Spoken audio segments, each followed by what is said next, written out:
gonna be super hot. Oh, right, yeah, we better than sweat bullets. You doing it? Good evening, everyone. I now call the Board of Education regular meeting to order at 5:30 p.m. Is there a motion to approve the agenda for Monday, February 24th, 2025, the Board of Education regular meeting as set forth, and each item is considered ready for discussion and/or action? So moved. Is there a second? Second. This is a roll call vote. Director Borcherding? Aye. Director Byers? Aye. Director Humboldt? Aye. Director Newman? Aye. Director Tominski? Aye. Vice President Roundtree? Aye. President Garlock? Aye. We have 3 public hearings for the Cedar Rapids Community School District tonight. The first one is an asphalt repair project at Kingston Stadium. The second one is track and softball update project at Franklin Middle School and Washington High School. And the third one is the College and Career Pathways Project bid issuance number 1 for Jefferson High School. Board Secretary Steichen, have we received any written correspondence related to the public hearings on tonight's agenda? We have not. Thank you. Do we have anyone who has requested to address the board this evening regarding the published hearings? We do. Okay. We have one speaker. Okay, we have one speaker. Secretary Steichen, could you announce the speaker and state the specific public hearing they're addressing? We'll have a time limit of 5 minutes. Mary Arenas on the topic of mental health. That's not Okay, just excuse me. We're doing the public hearing comments. Can I speak about public hearing if we're going, and also speak to the board also, or is it just one or the other? Just one. Just one. Just Okay, one. I'm gonna do mental health. I'll skip the other. No, I believe you can speak. You can speak at the public hearing. To both. You can speak. Okay. Right now, we're doing the public hearing.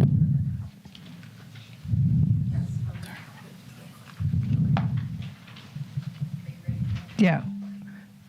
Public hearing.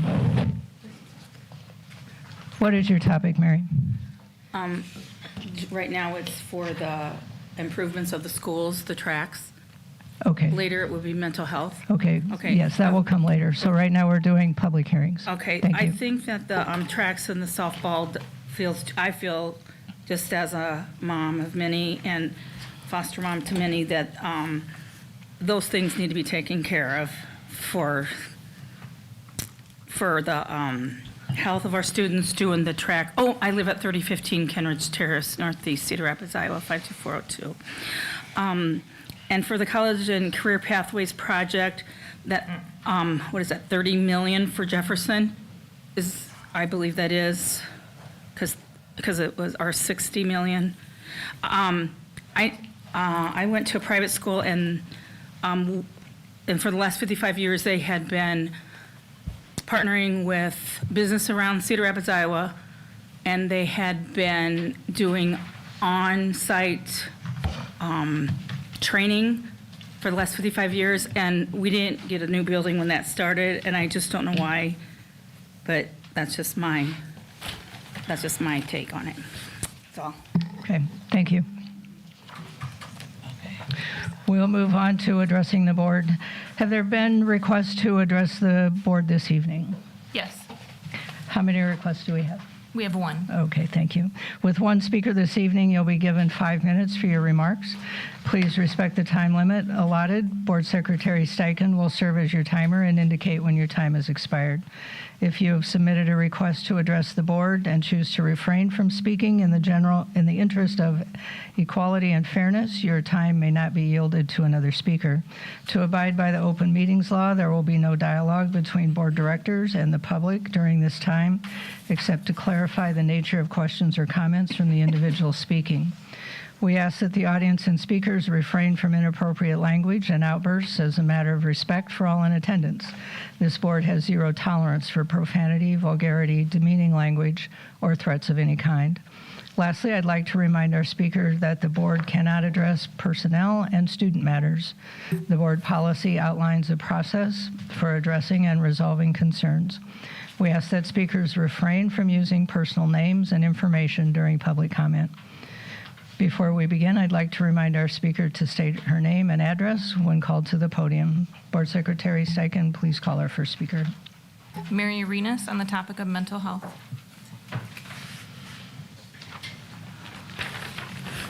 Mary Arenas, address 3015 Kenridge, Kenridge Terrace Northeast, Cedar Rapids, Iowa 52402, parent of a student in the Cedar Rapids School District. Okay, I'm here tonight to talk about a mental health that used to be more taboo than it is now. I believe there's 16,000 students at your Cedar Rapids Community School District. If we say the lesser number, 1 out of 4 people are affected with mental health challenges, and I'm talking about ADHD because the brain develops differently, and I've showed you a 10 picture before of the MRIs and the images that from a brain that is affected with ADHD. Anxiety, also a brain that is different than a typical developing brain that has anxiety. If we have the 16,000 students in the Cedar Rapids Public School Districts, 1 out of 4 there would be 5,333 students in the Cedar Rapids Community School Districts that have mental health challenges.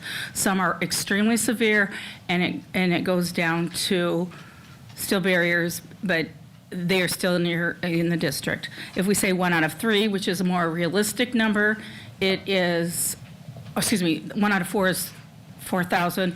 1 out of 3 is 5,333,000 children. So are they getting served? I don't think so. The governor says that all students are allowed a free and appropriate public education. We have students free of mental health challenges. I was speaking with a student here that does very well, and he did not have a background of trauma, so that's really good for the first 3 years of their life that they were in just total chaos and dysfunction, like some of the students whose parents call me all the time for information. Ones who there are some kids that don't have an IEP or a BIP are maybe not being followed. Parents keep close tabs on those IEPs. I'm telling you right now, some children have been suspended maybe 8 times this year for the meds not being successful. Or they communicate to a behavioral specialist, 1 being the lowest number, having a real bad day. So they call in, they say, or text in, she's having a 1. That's the lowest on the scale. 5 is good day, good day. So so they call in and they say she's at a 1. She goes to the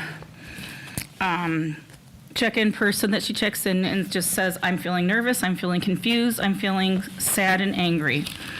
And then you get notes from the psychiatrist, and I have a release, so I will just pass these on to you. Look at them or not. If you want to look at them or not, we're very open to this, mental health challenges. They explain it, but then the school doesn't quite understand, so I explain it again, and she sends another letter, and another letter, and another letter. They're reading it, but they're not taking it to heart. They're not showing the empathy and the things, their needs are not being met. So I just hope that you will continue or try to meet needs for these kids that we're talking about. Are those getting passed on? The papers so the board can see, please? Not right now. Okay, thank you. And I have addressed similar things to the board, but I feel like if it wasn't a moneymaker, then oh well. It's just kids that have been in foster care. Oh well, it's just, they're not even trained. When I just want to go back to the buses, the vans that pick them up, those they haven't even been trained about children of trauma, and I think that's something we need to look into and take into account. Sometimes they're short of staff, many times short of staff. But again, like I said, if you're going to pay poverty wages, you're not going to get the help, and they're not going to not have their needs met when they need something extra that day. So I'm going to beg you again to please pay not poverty wages, so they go to DHS and have to get services. And yep, I work for the Cedar Rapids Community School District, and I make poverty wages, and I need government help. Let's not do that anymore, please. Let's set that up for success and not failure. And there's every communication they're trying to tell you something. And I know there's a no hands-on policy, but the hands were put on the 20th. I don't mind that to help prevent things getting thrown or keep people getting hurt, but I do mind having a wrist being held, and I don't care for that at all. Thank you for your time. Thank you. I'll now give the meeting over to Dr. Grover to share her superintendent's report. Thank you, President Garlock. I do have a few updates here for the board as well as the community on some of our strategic priorities. First of all, just like to start with, we hosted our superintendent's community cabinet here. This continues to be an important group of community folks that will come out to help give us input as well as feedback on our initiatives. Today, we talked about the upcoming bond information. We focused in on communication. Some of the key feedback that we received from our community cabinet was to continue to give voice to very specific stories from students and staff, and really highlighting the needs that exist within the buildings, going a little bit beyond just maybe the data and the numbers that we currently have out. Also, there was a request for us to consider having focus groups in some of the neighborhoods that are impacted, specifically the Franklin and McKinley area, so that people can really understand some of the changes that are being presented within the bond. Speaking of the bond, there's still an opportunity for a greater voice from our community. All of our voters should have received a bond survey in your mailbox. Our families also received an email along with our staff. Right now, we've already received more than 4,500 responses, but we want to continue to hear more. So we are asking our community to please complete the survey. If you need a copy, you can visit us here and we will provide you a copy, or we will provide you a link. The survey will be open until March 5th. I also want to take an opportunity, as we've been reviewing the surveys as they are coming in, I want to share tonight maybe the top 5 questions that we're hearing on the survey. So if you're still out there and need to complete the survey and need answers to the information, here we go. Top 5 questions being asked now around the bond. Number 1, how long will the property tax rate increase if the bond passes, and how long before the district will ask for another tax increase? The tax increase for this bond is $2.22 per $1,000 taxable property value, and that would last for 20 years if approved by the voters. It's been 25 years since the Cedar Rapids last approved a bond referendum, and as a school district, we will only come ask our voters when we absolutely need it and it is necessary, just like we're doing now. Question number 2, coming in as the top question, is why move Metro to Franklin?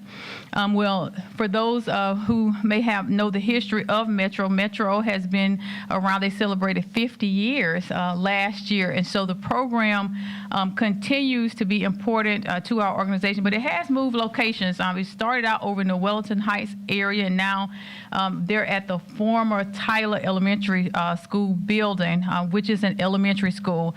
Much of the property is still built according to elementary standards, and so it doesn't necessarily fully support the needs of high school students, and so we want to maximize the resources that we have, and we know that we wanted to keep our historic buildings, so in an effort to make sure that we are being mindful and physically responsible, Metro now is our most costly building to operate as is, and we would see cost savings by moving them to the Franklin location. So that is the reason why we want to move, but we do want to continue to keep the relationships with the Nouveau district that the students participate in quite often.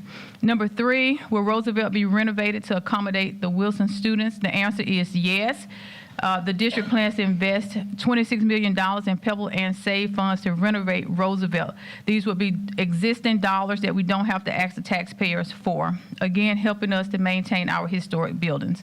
Why does Kennedy need a new cafeteria? That is question number 4. Kennedy is our largest high school. It has the largest student enrollment, but yet it has the smallest cafeteria and kitchen. The students at Kennedy have to go to lunch earlier and they have to eat later. So expanding the space will ensure students have a better dining experience and that our food service operates more efficiently. Number 5, Why not build the new middle school on the current Harding property? Well, the Harding site is surrounded by the Linmar School District, which limits our options for expansion. In addition to that, right now we have 16 buses that go in and out of Harding transporting our students. If we're able to get to a more centralized location, we'll be able to reduce those bus routes. And as you know, that will also help us improve our transportation services.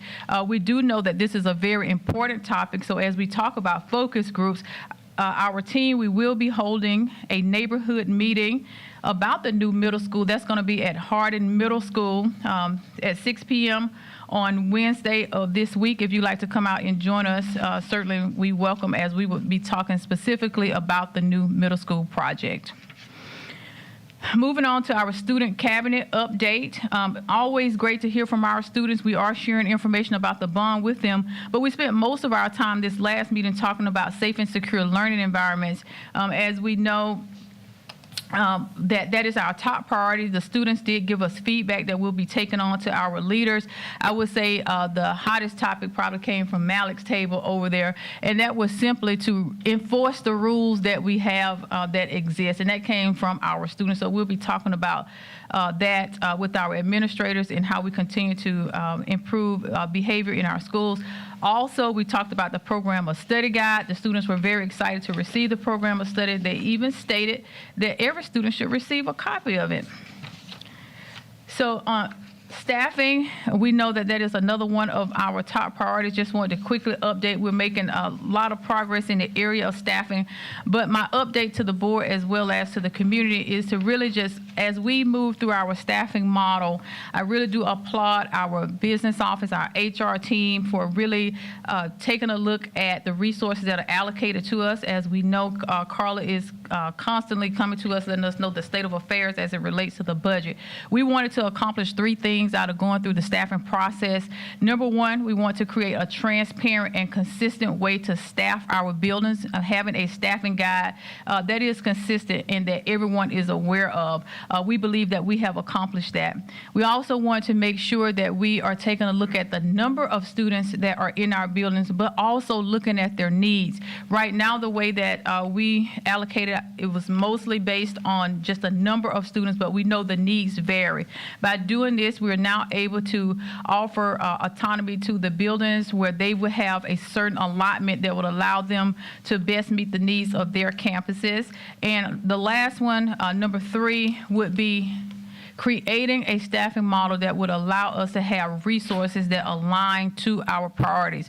Right now, our number one priority is safe and secure learning. We've heard time and time again that we need to improve behavior in the school. So by working through this process, we have now identified funding that we will be able to allocate towards that initiative.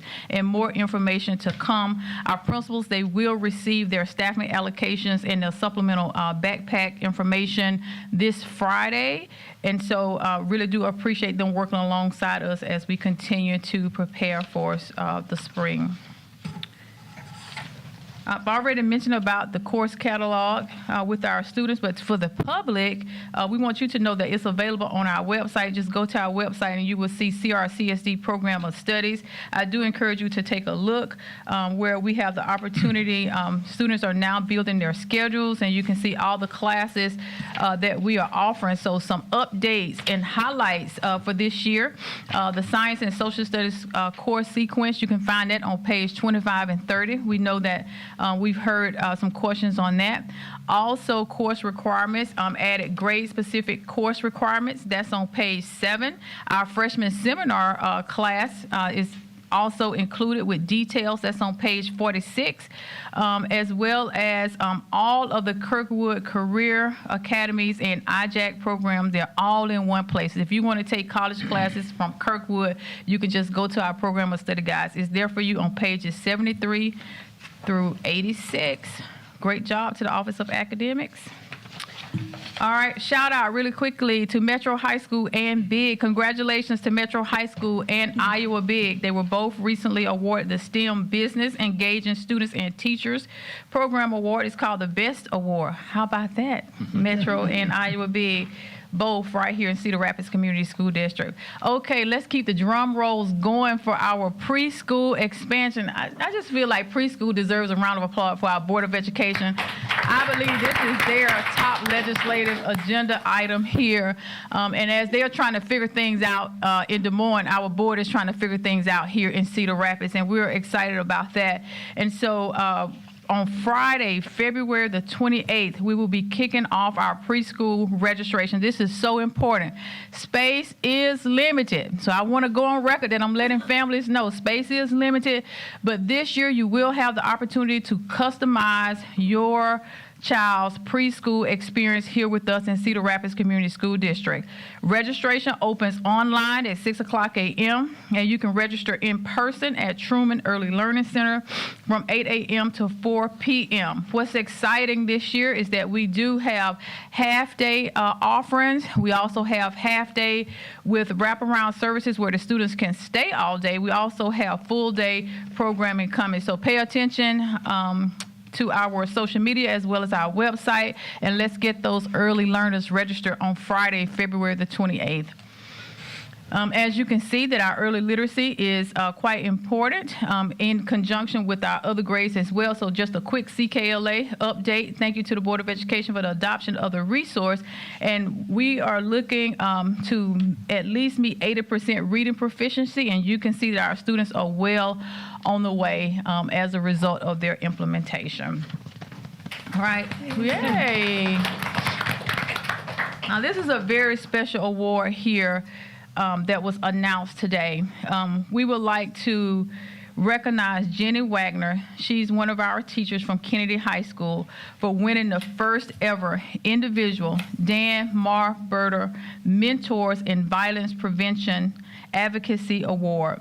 She's a special education and ELA teacher at Kennedy. She has been a leader in the MVP program since the start in 2017, and winning this award honors her dedication to fostering safer school environments through violence prevention. So thank you so much, Jenny, for all that you do to help keep our kids safe. Thank you, and that concludes my report for tonight. Thank you. So much going on and so much good news. I just really want to take a minute and call out the preschool efforts that district staff has been working on now for quite some time. As Dr. Grover referenced, that has been a very high priority for us in terms of legislative advocacy. As Dr. Grover alluded to, they're still trying to hammer things out in Des Moines, so we don't have an answer from them. In the meanwhile, we were proactive and putting together our own program, so really excited to see our preschool early childhood program expanding across the district. So I hope the community takes advantage of that. Any comments? Questions? I do want to also remind everyone about your bond survey. Let's get those surveys back in by March 5th. Board reports. Director Borcherding.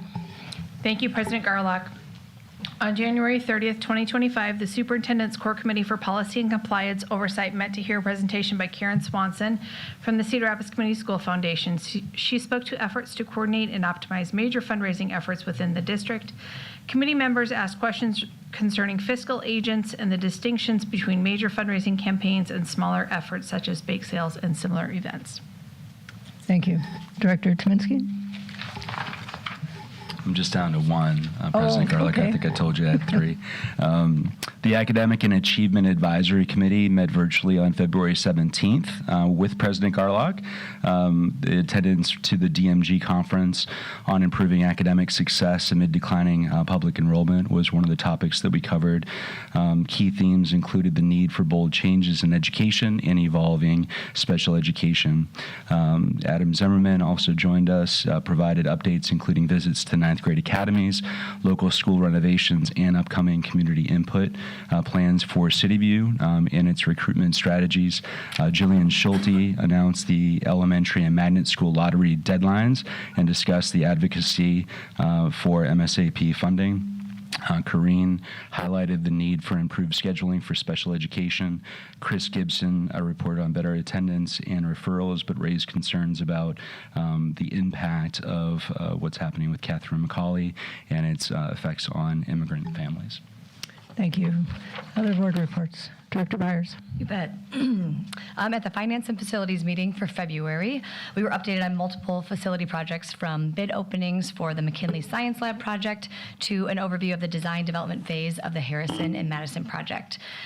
We also got a quick review of the PEPL updates that were coming in under budget, Yahoo. Chad also spoke about the bond surveys and answered additional committee questions about the location of the new middle school. And we ended the meeting with additional conversations around green schoolyards, which is one of my personal new favorite projects. And so thank you to Chad and Chris and Carla and the committee for all your hard work. Thank you. Lots going on in facilities. Any other board reports? Okay. Next up, Director Newman will provide our staff highlight for the evening. Director Newman. Hello, it is my pleasure to carry out our staff highlight tonight. So tonight for our highlight, the Board of Education would like to highlight Mr. Thaddeus Scott, who's in the audience. Give us a little wave.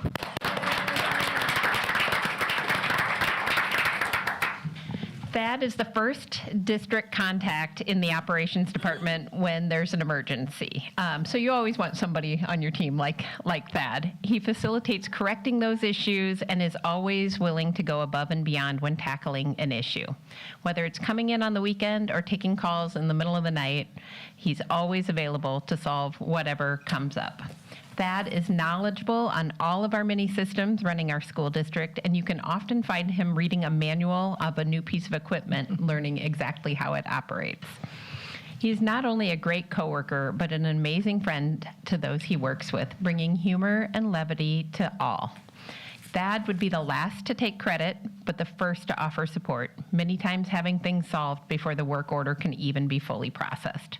Thank you, Thad, on behalf of the board and your fellow coworkers for all of your dedication and your commitment to the Cedar Rapids Community School District.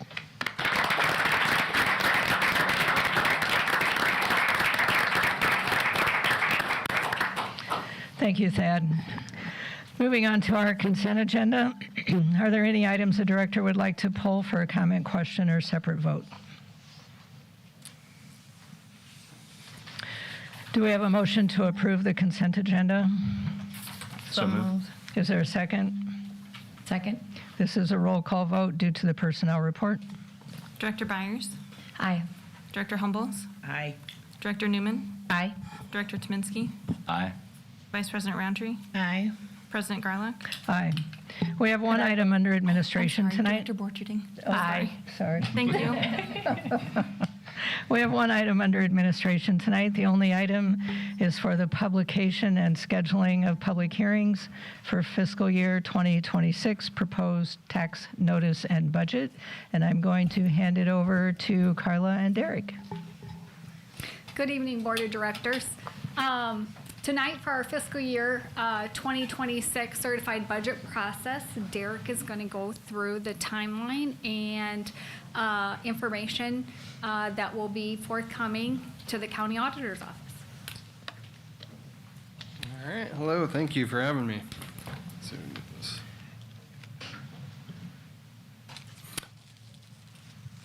All right, so today we'll go over the certified budget process, set those public hearing dates, and then go over the proposed property tax notice and what goes into that tax rate. So here you can see that annual budget cycle, and you can see we're early in the cycle in that process.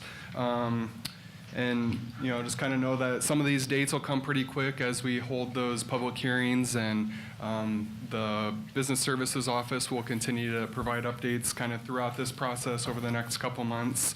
And just kind of know that we're always evaluating, reviewing, monitoring the kind of budget throughout the year, and just kind of always keeping fiscal responsibility and sustainability at our forefront.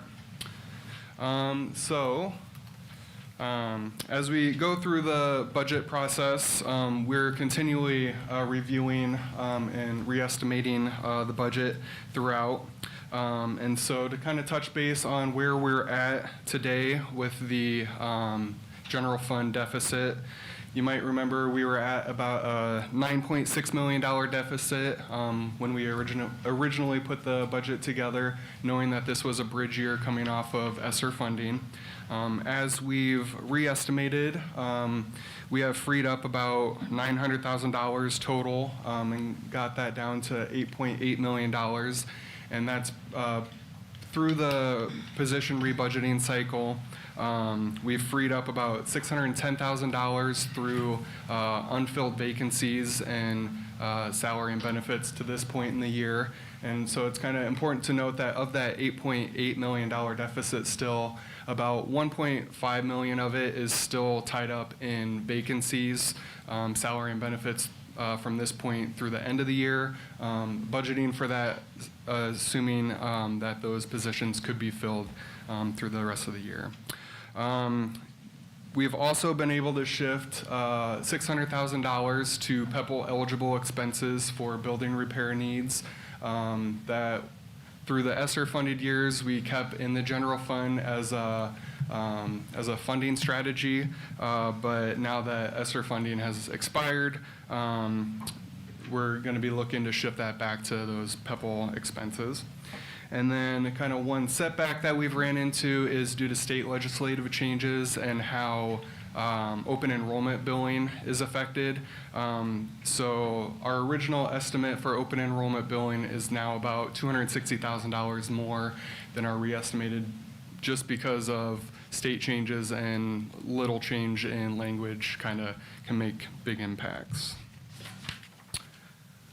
All right, we'll get into the FY26 budget year. And so here, you know, kind of knowing that we're coming off of that bridge year for ESSER and COVID funding relief, we're starting to take kind of new approaches to how we look at the budget and school funding to be able to curb that deficit going into next year. So kind of what we've done to make improvements to how we look at things is we've rolled out a strategic budget plan for our administrative departments, which was essentially a zero-based budget model. So instead of giving allocations and spending down, we've asked administrative staff to really justify expenses and really build the budget from zero up. So we're kind of looking at that differently, and we've really been able to free up about $1 million in expenditures just from the ELSC administrative departments. And we are also in the middle of that staffing study with DM Group, just kind of knowing that we need to realign, reallocate staffing needs to meet student achievement, student needs at the buildings. And so really just trying to be as efficient as we can through that process while taking on the challenges of declining enrollment. I've also laid out some key dates here. So through the budget cycle, so that the proposed property tax notice that'll go over on the next slide will be mailed out by the county auditor on March 15th.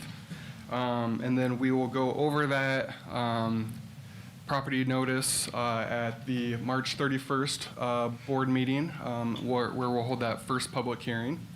And then we'll hold a special board meeting April 7th to hold the second separate public hearing to go over the full proposed certified budget for FY26. And then kind of finally we'll get down to April 28th board meeting. We'll propose adoption of that certified budget, and then the all-important date of April 30th where we'll get that adopted budget to the county auditor. And then next slide here, we have what that proposed property notice looks like that will be mailed out by the county auditor. It's important to know in this notice that we are making the assumption of 0% state supplemental aid, as that is kind of worst case scenario if things fall through, and as that would generate the least amount of funding for the district and would put us on the 1% budget guarantee. So we're taking that worst case scenario in this model, knowing that our property tax rate cannot exceed the proposed $13.88457 there, which is still less than our current rate of $13.90.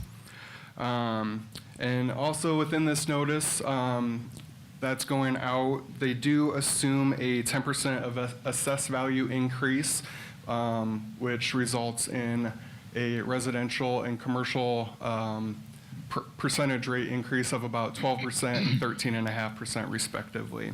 And then I'll go over on the next couple slides here kind of a more apples to apples comparison.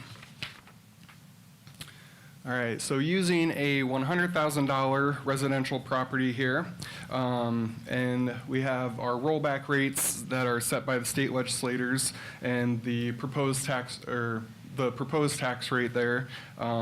We're showing kind of more apples to apples, taking out that assessed value increase of about 2% on a residential value. And then the next slide, we have a $300,000 commercial property. And this is the first $150,000 of a commercial property is subject to that same residential value rollback percentage. And then any value on a commercial property exceeding $150,000 is subject to a 90% rollback percentage. So using a $300,000 commercial property, we see kind of a more realistic proposed property tax rate increase of 0.39%. All right, and then now we'll get into kind of what drives the property tax rate. So kind of the two major components that drive the tax rate is the district cost per pupil and our enrollment, district enrollment. So kind of from this point forward, I'm gonna assume a 2% SSA rate. That's what was in the governor's original proposal. That's where the Senate currently sits. And then the House is currently at a 2.25% with some throw-ins. So we'll assume 2% kind of here going forward. All right, and then on the next slide here, I have just kind of what those trends look like as far as what our district certified enrollment has been, that district cost per pupil, and then what that SSA rate using 2% for the assumption for the FY25, or 26, I'm sorry. All right, and then here is the trend of what our property tax rate has looked like over the last 5 years. This is made up of the general fund levy, management levy, physical plant and equipment levy, and then debt service if we had any general obligation bonds that had passed. So using that 2% SSA rate in this model, kind of that more realistic property tax rate we'll look at will be around $13.65 compared to that maximum rate that we could be at of $13.85. And then here we have kind of the largest impacts to that tax rate over the last few years. You can see the cash reserve levy has decreased over the years, and that's due to as our general fund balance has increased over the ESSER funded years, we have been able to cash reserve less. So that's where we're seeing the impact there.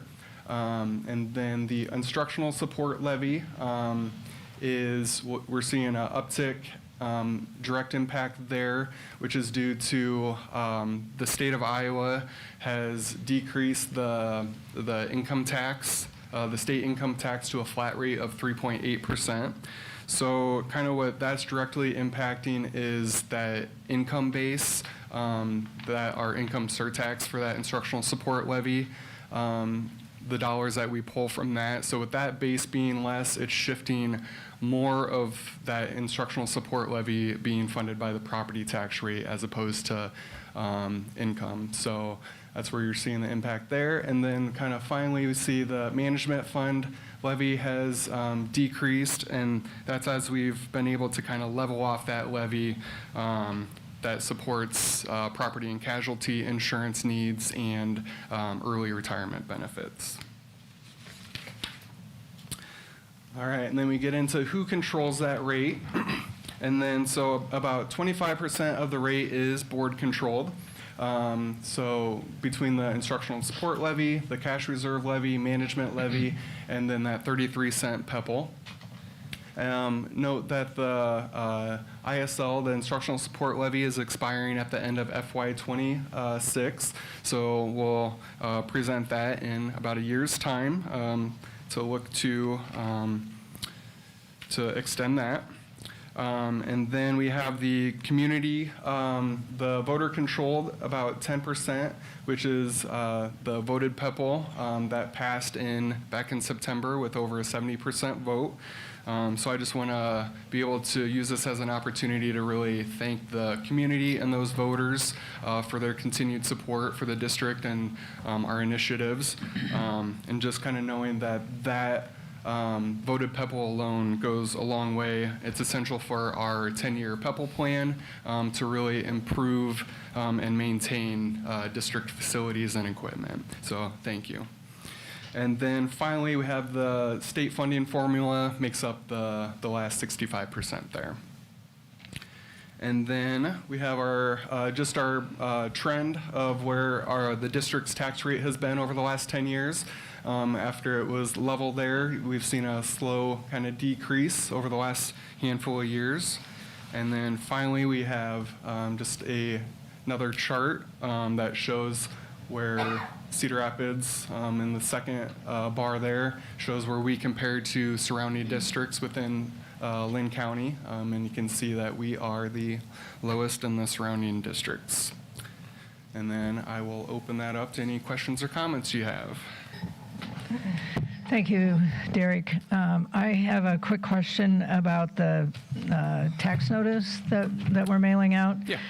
So the example that you put up there was with a 0 SSA. Right, yep. So if we can assume, knock on wood, that they settle on an SSA before March 5th, we would use that number in the tax notice? So the tax notice, so this is the maximum that we could possibly exceed, is that $13.84.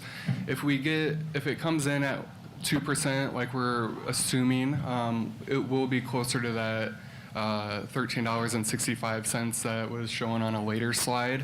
I believe the tax notice will still go out knowing that this is the maximum that we could exceed. So we'll update it in this department. Okay. Yeah, so the district has until March 5th in the Department of Management system to put what we want. So we'll hope that they settle on what the tax rate is by March 5th. And if they do, we'll put in whatever is the actual. But since we don't know that, we're going to assume 0. And we have to push a button on March 5th in the system to push the rate out. So we'll wait until March 5th and watch. But if they don't settle on SSA, we'll push it at 0.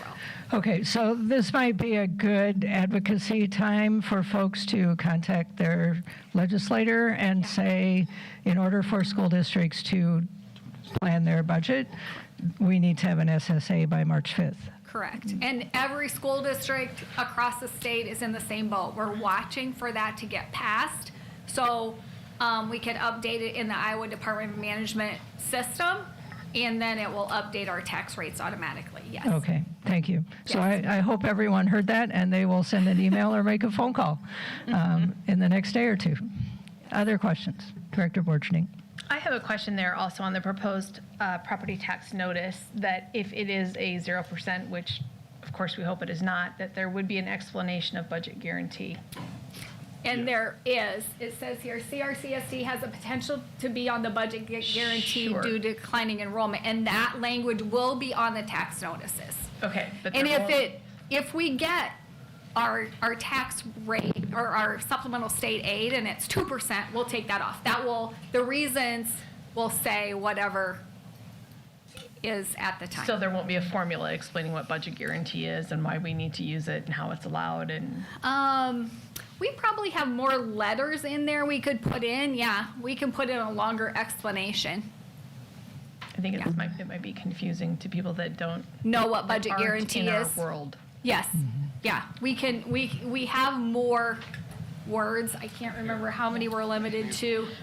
150 characters. There's a certain limit, but we can make that longer, absolutely. Okay.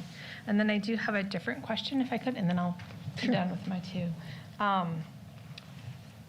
So I just want to understand something. So because income tax is decreasing, we're having to make up that in property tax to be able to maintain a budget where we can continue with our programming.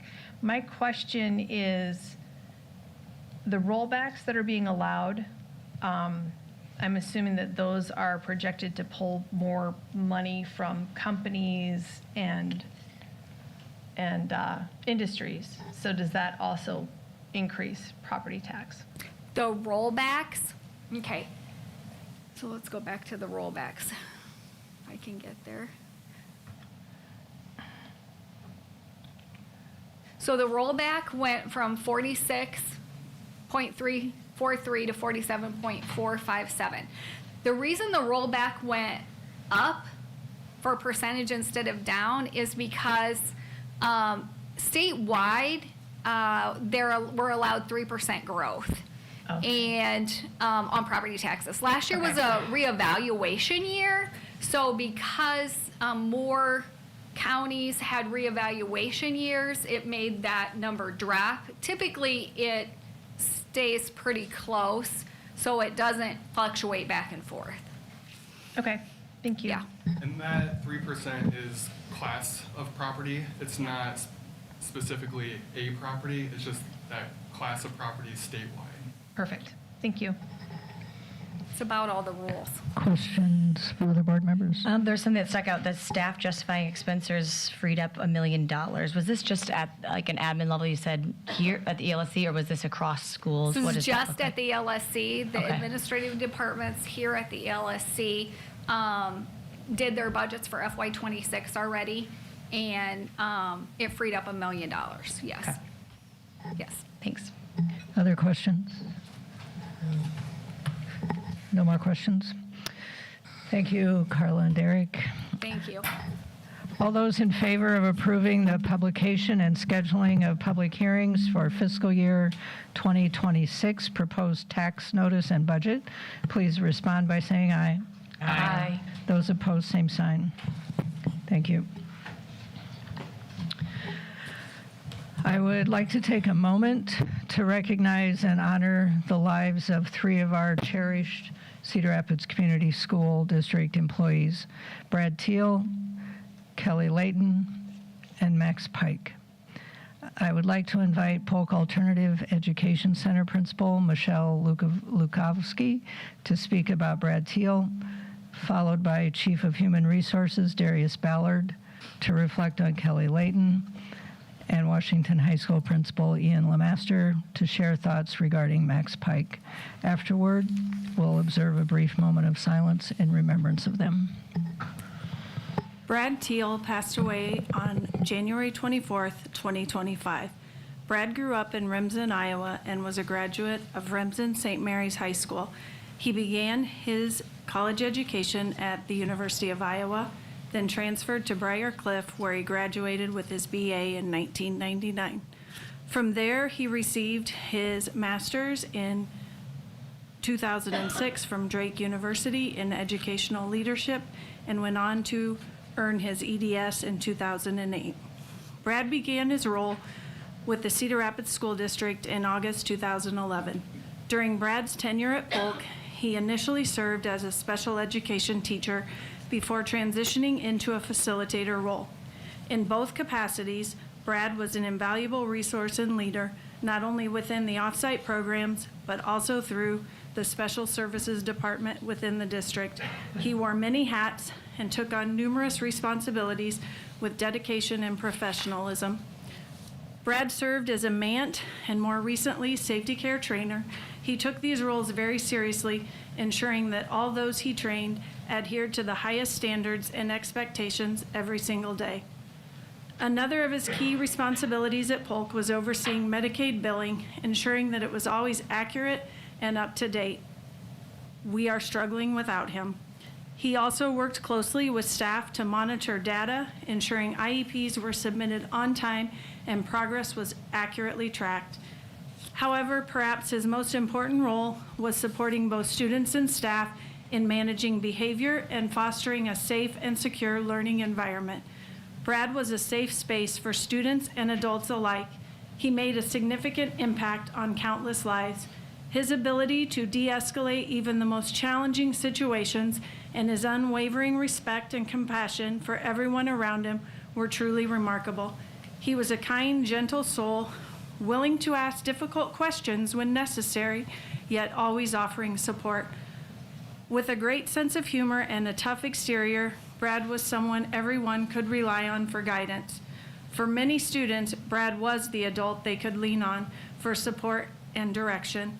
As a colleague, he knew exactly when to offer praise and encouragement, and he had an innate understanding that a child's behavior is a form of communication.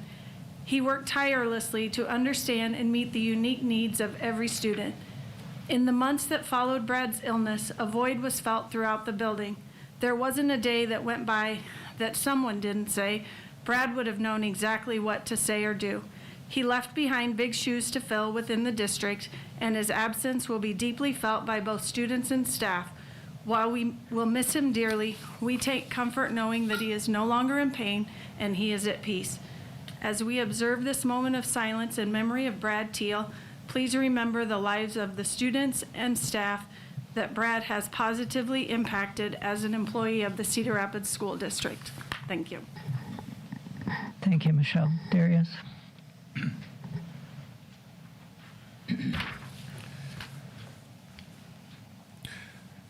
Kelly Layton passed away on October 9th, 2024. She was born in Cedar Rapids, Iowa, and attended our own Jefferson High School. Kelly began her role at in our Cedar Rapids Community School District on February 21st, 2022. She was a food service assistant at Kennedy High School. As we observe this moment of silence in memory of Kelly Layton, let us remember also the lives of the students, staff, and families that she positively impacted as she helped feed our kids every day.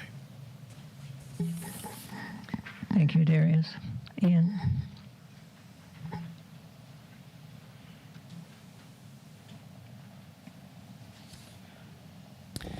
Max Pike passed away July 24th, 2024. Max was born in Cedar Rapids on November 16th, 2000, and graduated from Jefferson High School. Max then attended the University of Northern Iowa, graduating with a Bachelor of English teaching degree. Max student taught at Washington High School during the 22-23 school year, and we immediately knew that Max was a warrior. We were lucky enough to hire Max the next year to teach language arts and be the lead sponsor of our GSA. While words can't express the pain and sorrow that we all felt and continue to feel regarding the passing of Max, we are also so incredibly thankful for the opportunity we had with Max in our lives. Max was a true advocate for all and will forever be remembered in the Warrior family and certainly beyond. I want to extend my gratitude to his parents, Shelley and Ryan, who are here today. Thank you for being here, and thank you for raising such an amazing, compassionate, and caring individual. As we observe this moment of silence in memory of Max, let us remember the lives of the students and staff that he positively impacted as an employee of our school district. Thank you. Thank you, Ian. We'll have a moment of silence, please.